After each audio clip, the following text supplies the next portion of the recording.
एक साहित्यकार के अंतस में युग चेतना होती है और यही चेतना साहित्य का आधार बनती है।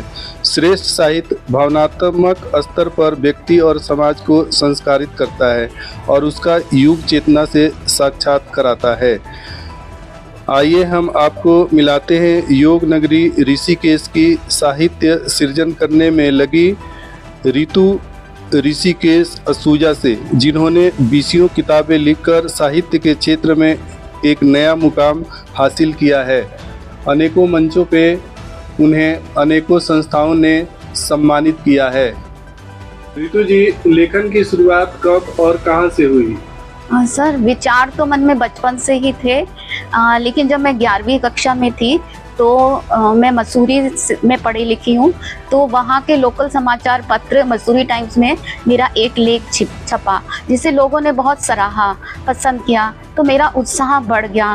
फिर मैंने आगे थोड़ी बहुत कोशिश की, लेकिन उस समय लेखन को ज़्यादा अहमियत नहीं दी जाती थी। तो फिर पढ़ाई के साथ साथ ग्रेजुएशन, फिर शादी हो गई, ऋषिकेश आ गई।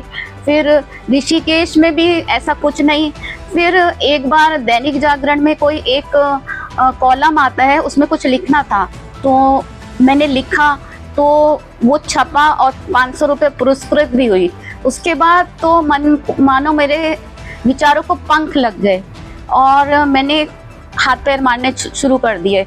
उसके बाद कई समाचार पत्रों में लेख छपते रहे, लेकिन मुझे एक पुस्तक प्रकाशन करने की बड़ी इच्छा थी। तो मैंने सर्वप्रथम बच्चों के साहित्य पर एक पुस्तिका लिखी, छोटी बच्चों की कहानियों पर एक पुस्तिका लिखी। उसके बाद कई प्रकाशकों ने मुझे मौके मिलने लगे और मैंने कई किताबें लिखी। और जब से इंटरनेट आया तब से तो मानो विचारों को पंख लग गए। मेरा इंटरनेट पर ब्लॉग भी है, ऊंचाइयां नाम से, जिसे काफ़ी व्यूज़ मिल चुके हैं और लोग पढ़ते भी हैं। हमारा एक ग्रुप बन चुका है, सब लोग एक दूसरे के ब्लॉग पढ़ते हैं, सराहना करते हैं और यहीं से हमें प्रकाशक भी मिलते जा रहे हैं।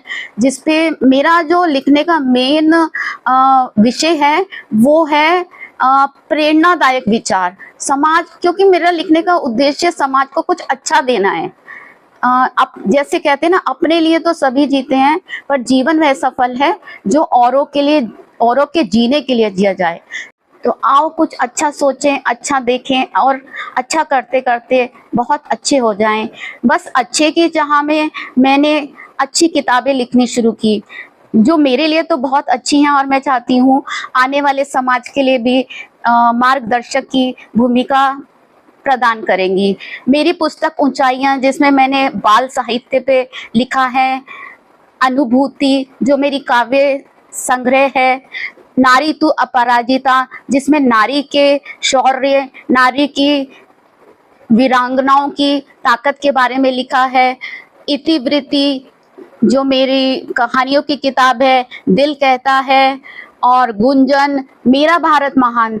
ये मेरा भारत महान जो है ये आज़ादी के 75वें महोत्सव से प्रेरित है।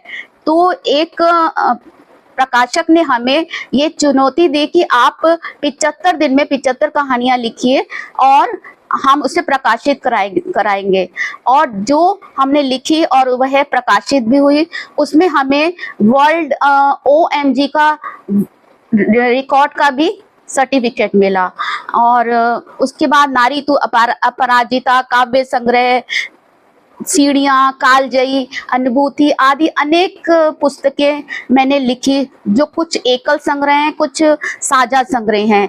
मेरी अभी फिलहाल जो पुस्तक है ऋषिकेश की विरासत, ऋषिकेश की विरासत, मैंने इसका नाम ऋषिकेश की विरासत क्यों रखा, क्योंकि स्वर्ग से सुंदर समाज की कल्पना एक लेखक की आदत होती है, हर तरफ खूबसूरत देखने की एक लेखक की इबादत होती है। समाज में फैल रहे वैमनस्य, अत्याचार, हिंसा की भावना देख जब एक लेखक की आत्मा रोती है तो उसकी लेखनी तलवार बन के चलती है।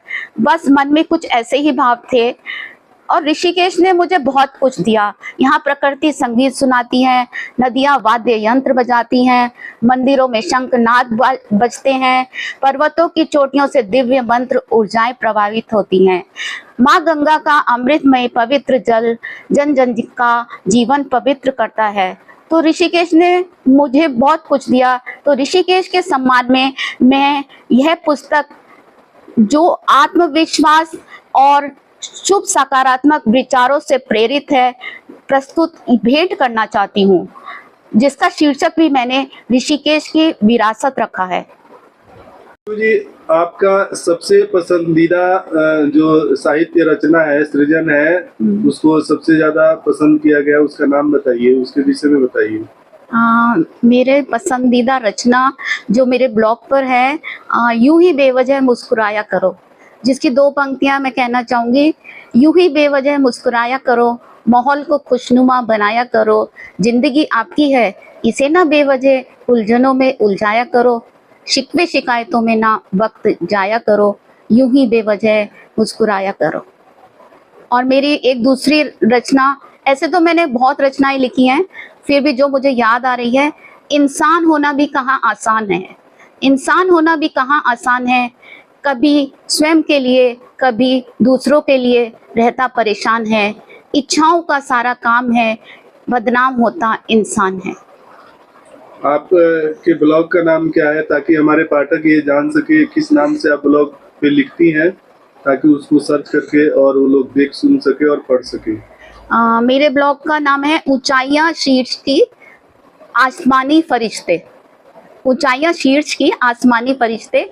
आप गूगल पे जाके या क्रोम पे जाके ऋतु असूजा ऋषिकेश टाइप करेंगे तो उसमें ऊंचाइयां नाम से भी निकल आएगा, जिसे आप लोग पढ़िए। आपको बहुत सारी प्रेरणादायक मनोरंजक रचनाएं पढ़ने को मिलेंगी और मेरा उत्साहवर्धन भी होगा।